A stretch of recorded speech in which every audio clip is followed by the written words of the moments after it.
The elevator uncontrollably descends to the 6th floor.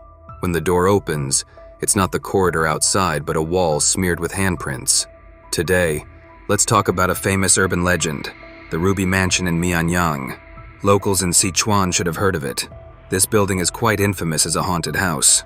There are many ghost stories associated with it, mainly because more than a decade ago, a horrific family annihilation took place here. The murderer killed a family on the 6th floor. 6 people, except for a son who was away at school. All were lost.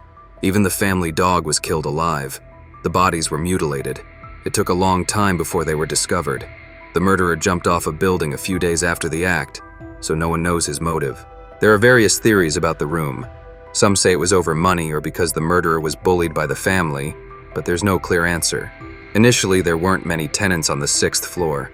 Soon after the incident, they all moved out, making this place very desolate and terrifying. Later, there were many online discussions talking about how haunted it is and how eerie. For instance, inside the Ruby Mansion, it's especially cold, like an ice cellar. Sometimes the elevator malfunctions. When it reaches the 6th floor, the doors open automatically, and then they get stuck open. Coming here at midnight, there are said to be wandering ghosts. Someone even said after the incident, the person in charge from Hong Kong invited a feng shui master over, but upon arrival, he simply said it's hopeless. In short, it's made out to be very mysterious. However, it's all word of mouth with no evidence. But my good brother Li Zhong once went there to explore. At that time, the Tianya forums were very popular. Everyone loved to visit such haunted places, and then he really did encounter some odd things. Across from the Ruby Mansion is a crossroad. It's usually bustling with people, but the area right in front of the Ruby Mansion is indeed more desolate. He entered through the fire escape. The stairwell was indeed very cool.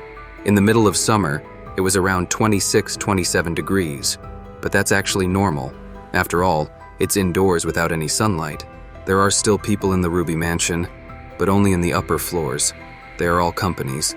The lower floors have been completely abandoned, probably because they've been unattended for too long.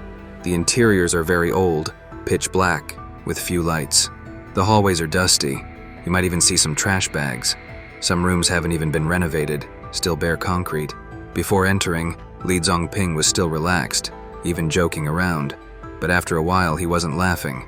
No joke, because this place really felt like the underworld. Just look at the scene inside. There's no light. Perfect for shooting a horror film, especially the corners of the stairs. Feels like a disheveled ghost could appear any time. But Li Zongping was still holding up. He's experienced after all. When he reached the 3rd floor, he wanted to try the elevator. Isn't there a problem with the 6th floor? But when he got in the elevator, something was wrong. The button for the 6th floor wouldn't work. He pressed it several times, but no response. The light didn't come on. It seemed to be broken. No other choice. There are 19 floors in total. He decided to go up to the top floor and then walk down from there. But the elevator stopped at the 17th floor. Suddenly the doors opened by themselves. No one was there. Li Zongping looked out. At the end of the hallway was a woman in a white jacket. Next to her was a child, wearing a backpack, like a mother who just picked up her child from school. The scene was filled with discordance, indescribably strange. Wearing a jacket in the middle of summer, and the way they walked lacked the natural sway of normal people. Their feet never seemed to lift off the ground. Li Zongping panicked, pressed the button for the 1st floor, frantically hitting the closed door button. Fortunately, the door didn't malfunction, and the elevator went down to the 1st floor. But on the way down, Li Zongping's phone rang. He picked it up and saw it was a call from his good friend. Answering the phone, he heard all sorts of static. Just as he was about to ask, a sudden feeling of weightlessness came. He was shaken so much he nearly fell, had to cling tightly to the handrail. The elevator shook for about 2 or 3 seconds, then stopped. Li Zongping saw the elevator had stopped on the 6th floor. The elevator doors made a huge noise, as if they were rusted, and slowly opened, with a creaking sound.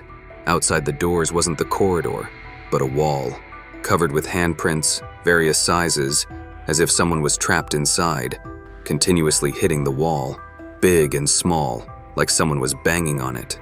Li Zongping was so scared he nearly peed. He pressed every button in the elevator, crying in the elevator, cursing and eventually screaming loudly. After a long time, The elevator returned to normal, but the doors never closed. Watching the elevator descend floor by floor, Li Zongping felt like he was looking into hell. When it reached the first floor, he ran out quickly. Once outside the building, he breathed in the fresh air deeply. It took him a long time to recover. Then he remembered his friend had called him earlier, but he didn't know why. He tried to call back but couldn't find the call log. Later on, his friend also denied making the call.